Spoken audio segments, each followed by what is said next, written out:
right now children are learning sounds, and it is very important for them to recap the sounds, to remember all the sounds and to associate the beginning sound with the objects, right?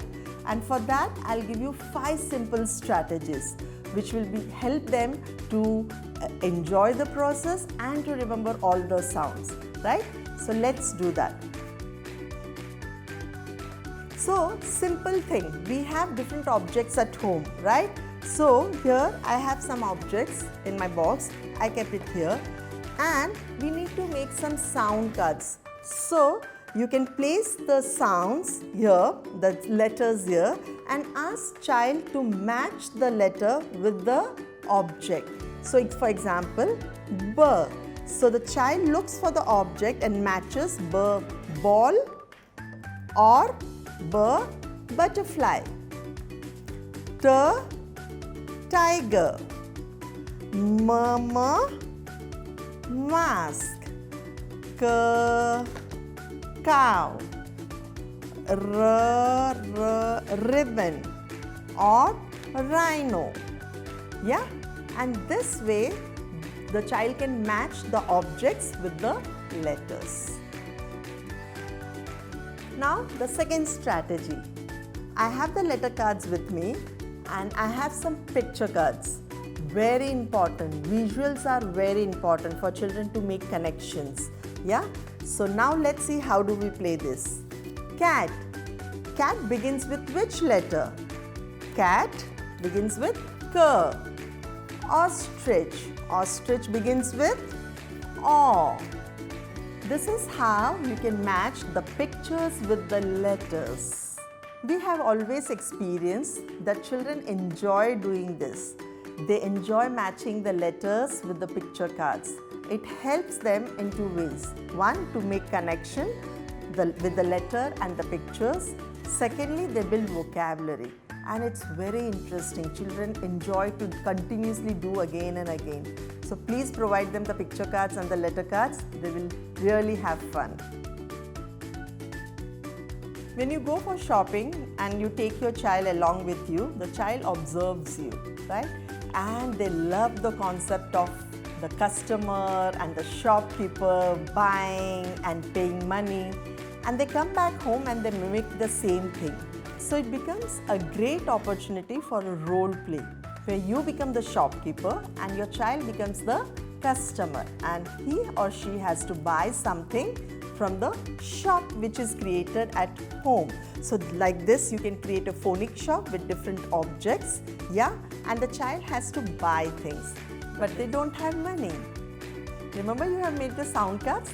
You can use the sound cards instead of money. So they have to buy the objects with the sound cards. So they can buy only the things that begins with that particular sound.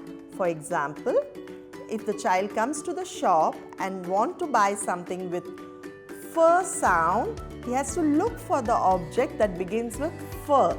So fur, fur, fur, Fevistick. The child can buy Fevistick.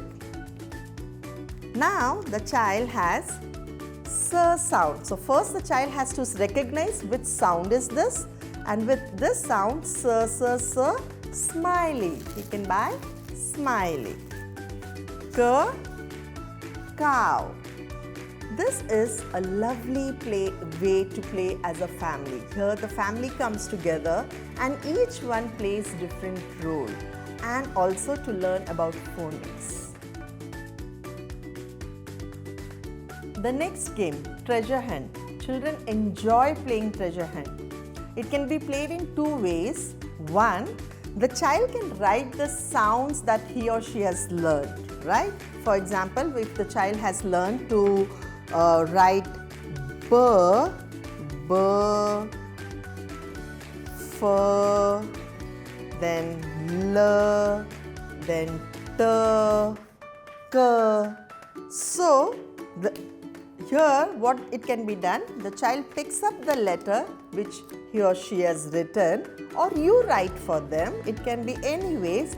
Now the child hunts for the object that begins with this sound. So B, B, B, B, bottle. cup.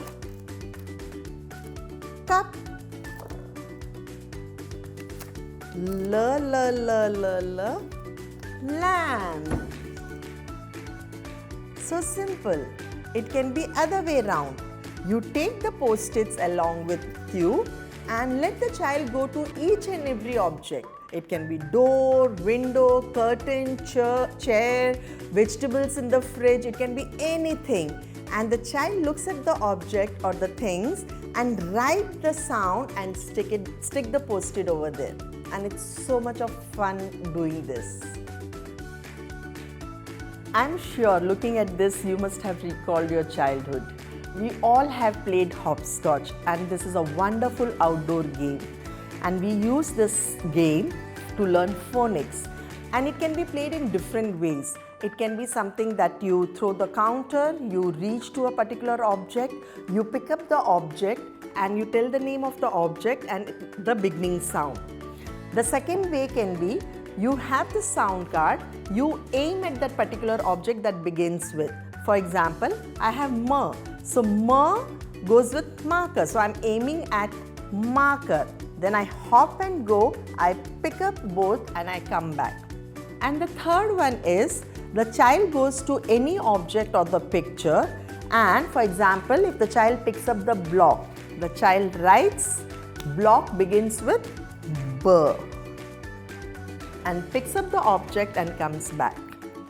So it can be played in any way. You can design your own way of hopscotch. Isn't it interesting? These strategies are different languages of learning, which helps the children to learn about any concept, because everyone learns in a different way. Some learn through visuals, some learn through hands-on, some learns through by actually doing something physically outdoors, right?